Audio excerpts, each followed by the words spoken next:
जब से इस सृष्टि की रचना हुई है तब से प्रकृति ने अपने होने का एहसास दिखाया है और ऐसे में जब मानव अपने बाहें फैलाए ऊंचाई की ओर बढ़ रहा था तो किसी न किसी तरह महामारी के चपेट में आकर मानव की ऊंचाई रोक दी गई और उसकी कमर तोड़ दी गई। हम सभी को ये पता है कि 400 साल पहले सन 1720, 1820, 1920 इस महामारी की चपेट में आकर सभी इंसान हताश हो गए थे और जब मानव ने इतनी दुनिया में प्रगति की है, विज्ञान में आगे तरक्की की है, तो इस बीच मैं बात कर रहा हूँ सन 2020 की, यानी अब की, जिसमें कई लोगों को कोरोना ने अपने चपेट में ले लिया है।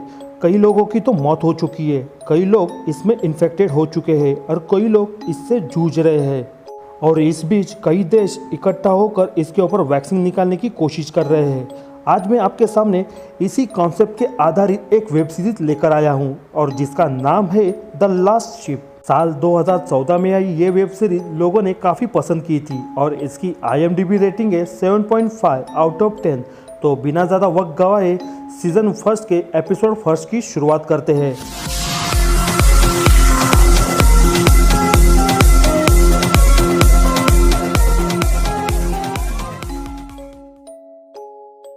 एपिसोड फर्स्ट की शुरुआत में हमें दिखाया जाता है पूरी दुनिया का पॉपुलेशन 85 मिलियन से भी ज़्यादा खत्म हो चुकी है और यहाँ US मिलिट्री के एस्कॉर्ट CDC की टीम इजिप्ट पहुँच चुकी है, जिसमें डॉक्टर स्कॉट को बुलाया जाता है और वहाँ एक डॉक्टर उसे रिसीव करने चला जाता है और वो उसे कहता है कि यहाँ 6000 लोगों को क्वारंटाइन किया गया है और उसमें से 387 लोगों की अब तक मौत हो चुकी है और मेरे पास सिर्फ 6 जनों का स्टाफ है, बाकी के डॉक्टर यहाँ पे पहुँचने वाले हैं और उसमें से आप एक हो।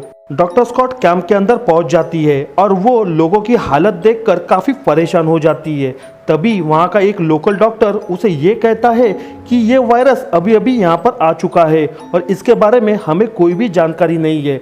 आगे वो ये कहता है यहाँ हर 2 दिन बाद कई आदमी की मौत हो जाती है। डॉक्टर स्कॉट एक इन्फेक्टेड आदमी के पास जाती है और उसे कहती है कि मुझे आपका ब्लड लेना है और वो उसके हाथ से टेस्टिंग के लिए ब्लड ले लेती है और वहाँ से वो तुरंत चली जाती है। आगे हमें US नेवल स्टेशन दिखाया जाता है जो कि वेरिगा में स्थित है, जहां एक बड़ी सी शिप में सामान हाईटेक वेपन्स के साथ फिल किया जाता है। जहां उस शिप का एक officer novel mountain warfare unit को ये कहता है कि इस शिप के ऊपर डॉग को अलाउड नहीं किया जाता क्योंकि वो अपने पैरों से शिप की फ्लोर खराब कर सकता है। तभी उस यूनिट का एक सोल्जर उसे ये कहता है कि ये सिर्फ एक डॉग नहीं है, ये एक सोल्जर है और ये इस यूनिट का हिस्सा है। आगे हमें उस शिप का मेन कैप्टन दिखाया जाता है और उसका नाम होता है एडमिरल टॉम चैंडलर। वो अपने साथ आने वाले मेंबर के पास जाता है और उसमें से डॉक्टर स्कॉट और उसका एक साथी होता है। डॉक्टर स्कॉट उस कैप्टन से ये कहती है, माफ़ करना, आपके शिप में मैं कुछ अपने लैब के सामान रख रही हूँ। तभी कैप्टन उसे ये पूछता है कि आप हमारे साथ किस चीज़ की स्टडी के लिए आ रहे हो। तभी डॉक्टर स्कॉट उसे ये कहते हैं बर्ड की, क्योंकि हम वायरोलॉजिस्ट हैं और हमें उनके बारे में और डिटेल में पता करना है, जिसके लिए हम आपके साथ आ रहे हैं। तभी कैप्टन उन्हें ये कहता है कि स्वागत है हमारे शिप में और इतना कहकर वो वहाँ से चला जाता है। आगे हमें ये दिखाया जाता है उस शिप को पानी में उतरे पूरे 4 महीने हो चुके हैं और उस शिप का को कैप्टन मैक बाहर की कंडीशन को देखकर अंदर आता है और वो अपने स्टाफ से ये कहता है कि बाहर की ठंड के कारण मेरे हाथ और मेरा फेस जलने लगा है। डॉक्टर स्कॉट और उसका साथी सैंपल कलेक्ट करने में लग जाते हैं। तभी शिप आगे बढ़ती है और कैप्टन अपने स्टाफ को ऑर्डर देता है कि जल्द से जल्द एक ओपन प्लेस ढूंढा जाए जहां पर हमें वेपन टेस्ट करना है। दरअसल US शिप का एक मिशन होता है वेपन टेस्ट करने का, जिसके लिए उन्हें अंटार्कटिक में जाना पड़ता है और जब भी कोई वेपन टेस्ट होता है तो उन्हें ऐसी जगह का चुनाव करना पड़ता है जहां कोई ह्यूमन बीइंग या कोई लाइफ ना हो, क्योंकि उस वेपन के रेडिएशन इतने घातक होते हैं कि ह्यूमन बीइंग या किसी और लाइफ का DNA तक चेंज कर सकता है। और वेपन टेस्ट ये US शिप का एक मिशन होता है और ये इस मिशन को कंप्लीट करने में कोई प्रॉब्लम ना हो, इसके लिए उनके सपोर्ट के लिए ग्राउंड यूनिट का भी अरेंजमेंट किया जाता है और डॉक्टर स्कॉट को भी उसी जगह पे जाना होता है जहां ये शिप जा रही है, इसलिए गवर्नमेंट के ऑर्डर के अनुसार उन दोनों को भी उसी शिप में भेज दिया जाता है। डॉक्टर स्कॉट अपना काम करेंगी और शिप अपना काम।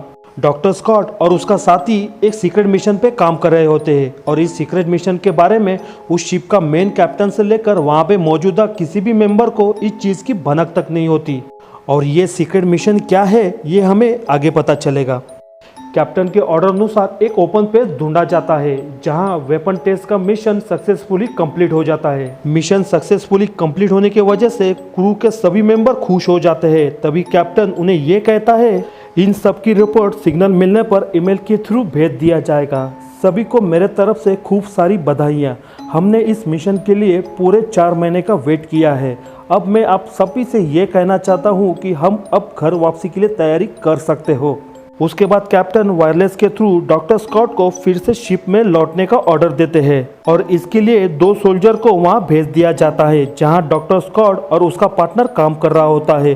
डॉक्टर स्कॉट उस सोल्जर से ये कहती है कि आप कैप्टन से कहना कि हमारा काम खत्म होने पर हम जल्दी ही वापस लौट कर आएंगे। तभी उस सोल्जर उससे ये कहता है डॉक्टर, हमारे कैप्टन ने आपको इनवाइट नहीं किया है बल्कि आपके लिए ऑर्डर भेजा है और आपको इसी वक्त हमारे साथ शिप पर चलना होगा।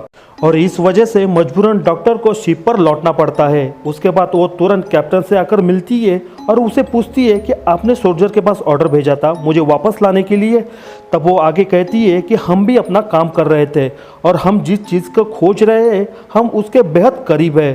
तभी कैप्टन उससे ये कहता है क्या आप जानते हो हम इस वक्त कहाँ पर है? हम इस वक्त अंटार्कटिका में है। इस शिप पर जितने भी लोग हैं उन सभी ने पिछले 4 महीने से अपने परिवार से मिले नहीं है और ये अंटार्कटिका में है और यहाँ हम फंस गए तो निकलना मुश्किल हो जाएगा। और वैसे भी हमारा मिशन खत्म हो चुका है और हमें फिर से अपने घर लौटना है। और इतना कहकर वो वहाँ से चला जाता है। डॉक्टर स्कॉट अपने सुपीरियर को कॉल लगाती है और उन्हें ये कहती है कि मुझे जल्द से जल्द यहाँ पर 2 दिन का स्टे चाहिए। डॉक्टर स्कॉट यहाँ के हालात और प्रोग्रेस रिपोर्ट उन्हें बताती है। तभी वो नेशनल सिक्योरिटी से ये रिक्वेस्ट करती है कि मुझे 2 दिन का अभी और स्टे चाहिए। उसके बाद डायरेक्ट कॉल कैप्टन को लगता है और कैप्टन को ये कहा जाता है कि 2 दिन का मिशन और एक्सटेंड कर दिया गया है। कैप्टन ये सब सोच ही रहा होता है तभी उसके रडार पर कुछ हलचल नजर आती है। तभी उसकी सिक्योरिटी कमांडर उसे ये मैसेज करती है कि कुछ हेलीकॉप्टर हमारी तरफ बढ़ रहे हैं। उस वक्त कैप्टन सभी को अलर्ट रहने को कहता है। तभी उन्हें पता चलता है कि वो एक रशियन अटैक है। तभी सोल्जर और डॉक्टर स्कॉट को फिर से वापस बुलाया जाता है और उसके लिए ग्राउंड सपोर्ट टीम भेज दिया जाता है। तभी रशियन हेलीकॉप्टर उनके ऊपर अटैक शुरू कर देते हैं। शिप के सभी हाईटेक वेपन एक्टिव किया जाता है। रशियंस के कुछ हेलीकॉप्टर शिप के ऊपर अटैक करते हैं। तभी शिप के हाईटेक वेपन उसे डिस्ट्रॉय कर देते हैं। Ground support backup team 2 soldier और डॉक्टर स्कॉट को और उसके पार्टनर को लेने जाती है। तभी डॉक्टर स्कॉट उस बैग को छोड़कर भागने को मना करती है और इस सब के बीच काफ़ी सारे रशियन हेलीकॉप्टर उनके ऊपर अटैक करते हैं जिस वजह से सोल्जर को कुछ वक्त के लिए वहां पर रुककर उनका सामना करना पड़ता है। और इस बीच एक रशियन सोल्जर जख्मी हो जाता है और उसे और सभी टीम को लेकर वो लोग फिर से अपने शिप पर लौट जाते हैं।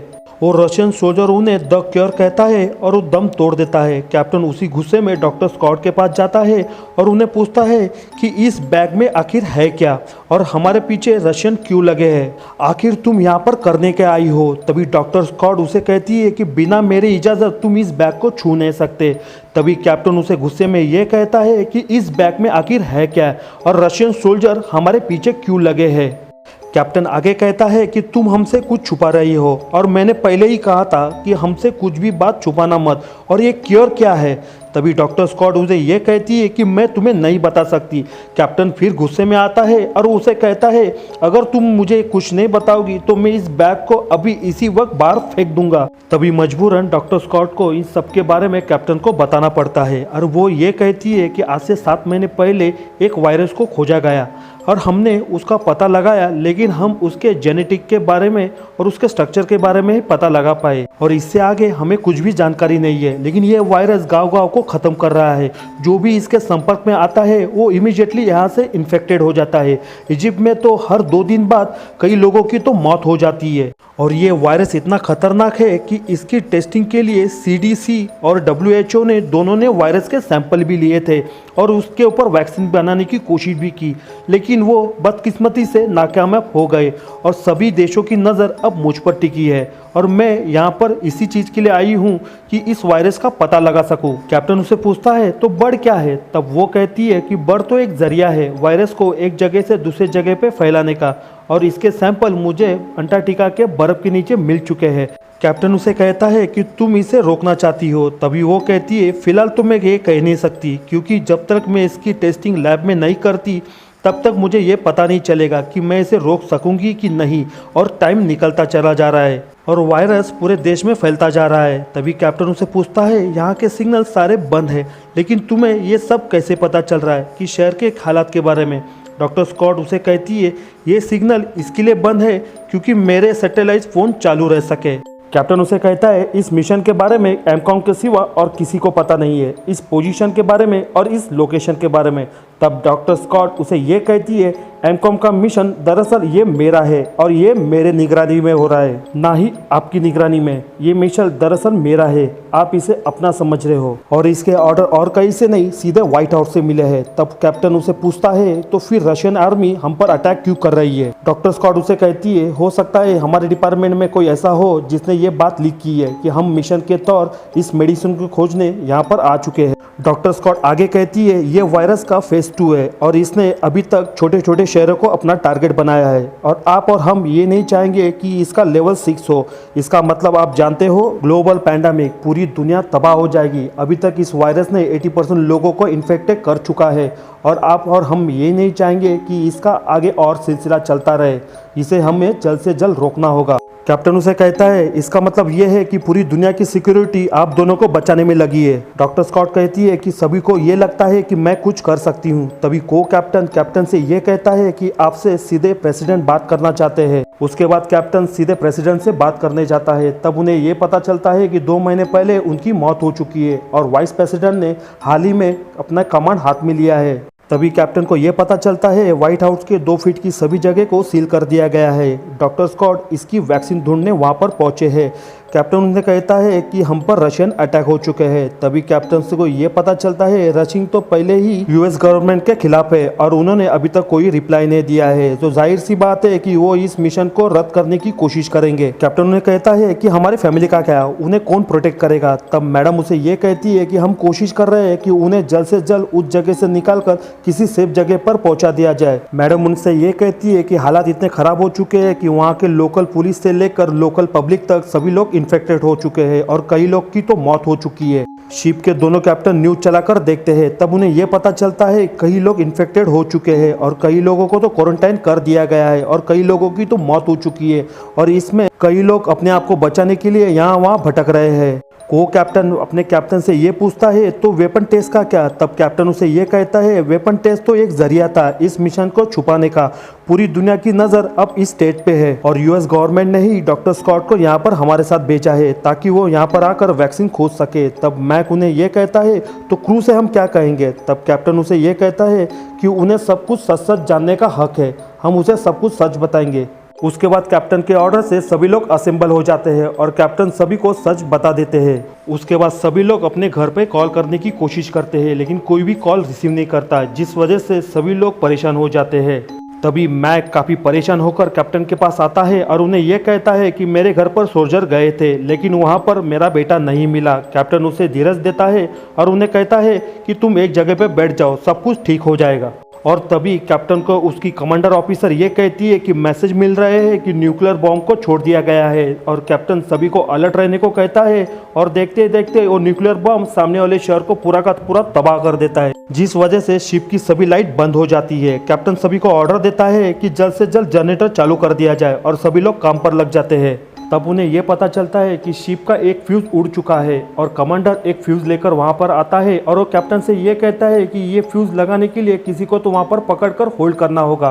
कैप्टन सभी को पीछे हटने को कहता है और वो फ्यूज अपने हाथ में लेकर वो उसको होल्ड करता है, जिस वजह से कैप्टन को एक झटका लग जाता है, लेकिन शिप की लाइट सभी चालू हो जाती है। शिप के सभी ऑफिसर अपने अपने इक्विपमेंट चेक करते हैं। तभी उन्हें यह पता चलता है कि हमारे पास सिर्फ 6 घंटे का ही फ्यूल बचा है और कैप्टन उनसे यह कहता है कि जल्द से जल्द जमीन पर संपर्क किया जाए। तभी को कैप्टन मैक कैप्टन से यह कहता है कि रडार पर एक और शिप दिखाई दे रही है। कैप्टन कमांडर को ऑर्डर देता है कि इस शिप की दूरी बताओ और हमें जल्द से जल्द यहाँ पर लेकर चलो। तभी कमांडर उन्हें यह बताती है कि ये इटालियन शिप है। कैप्टन उनसे संपर्क करने की कोशिश करता है पर सामने वाले इटालियन शिप में से कोई जवाब नहीं आता। तो फाइनली वो डिसाइड करते हैं उस शिप के अंदर जाएंगे। उन्हें लगता है ये शिप हाईजैक हो चुकी हो, इसलिए सोल्जर अपने साथ वेपन भी साथ लेकर चलते हैं। डॉक्टर स्कॉट उन्हें सभी से ये कहती है ये वायरस बहुत ही खतरनाक है, संभल कर रहना और हो सके उतना ये मास्क अपने सर से मत उतारना। इटालियन शिप में पहुंचने के बाद शिप के लिए फ्यूल भरना शुरू कर देते हैं और बाकी के लोग किचन की तरफ जाते हैं। सोल्जर किचन में पहुंच जाते हैं और उन्हें दिखता है एक इन्फेक्टेड आदमी मर चुका है। तब उन्हें पता चलता है ये शिप पूरी वायरस से इन्फेक्टेड हो चुकी है। सभी सोल्जर खाना कलेक्ट करना शुरू कर देते हैं। जो भी उन्हें कुछ मिला वो बैग के अंदर भरते हैं। ऐसे में एक सोल्जर फ्रिज का डोर ओपन करता है। तब उसे पता चलता है अंदर कई सारी डेड बॉडीज पड़ी है।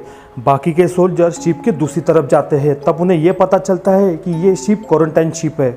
यहाँ पे कई सारे इन्फेक्टेड लोगों को रखा गया था जो कि अब इस वक्त मर चुके हैं। सभी सोल्जर को बस चारों तरफ लाशें ही लाशें दिखती है। ऐसे में 2 सोल्जर वहाँ से निकलने की कोशिश करते हैं। हाथ में बैग लेके वो नीचे ही उतर रहे होते हैं। तब एक सोल्जर का डेड बॉडी से पैर टकरा जाता है और वो नीचे गिर जाता है, जिस वजह से उसका ऑक्सीजन मास्क निकल जाता है और डेड बॉडी से टकराने से उसका खून उसके मुंह पे लग जाता है और वो इमीडिएटली इन्फेक्टेड हो जाता है।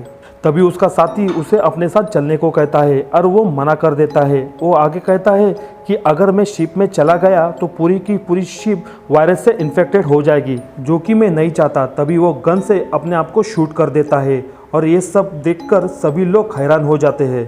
कुछ घंटे बाद सभी सोल्जर और कैप्टन उसे श्रद्धांजलि दे देते हैं। तभी कैप्टन सभी को यह कहता है इस सोल्जर ने अपनी जान की परवाह ना करते हुए अपने आप को शूट कर लिया ताकि हम बच सके और इस दुनिया को बचा सके। हम सभी इसकी मौत को ज़ाया होने नहीं देंगे। और इतना मोटिवेशन स्पीच देकर सभी लोग चले जाते हैं। डॉक्टर स्कॉट कैप्टन से आकर मिलती है और उन्हें यह बताती है कि इटालियन शिप में हमने जिसका ब्लड लिया था उसके रिपोर्ट्स मिल चुके हैं।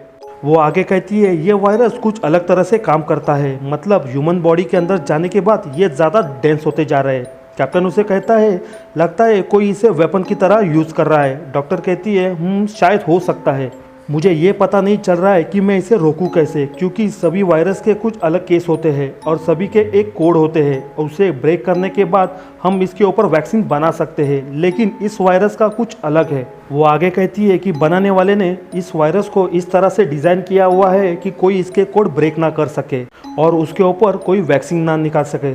आगे सिग्नल मिलने पर शिप में मैसेज आ जाते हैं और वो मैसेज तुरंत कैप्टन के पास पहुंच जाते हैं। कैप्टन उसे देखकर ये कहता है कि ये मैसेज 5 दिन पुराने हैं, क्योंकि 5 दिन पहले सभी रेडियो ट्रांसमीटर डाउन थे। वो ऑफिसर उसे कहता है मुझे लगता है ये मैसेज पेंटागन से आया हुआ है।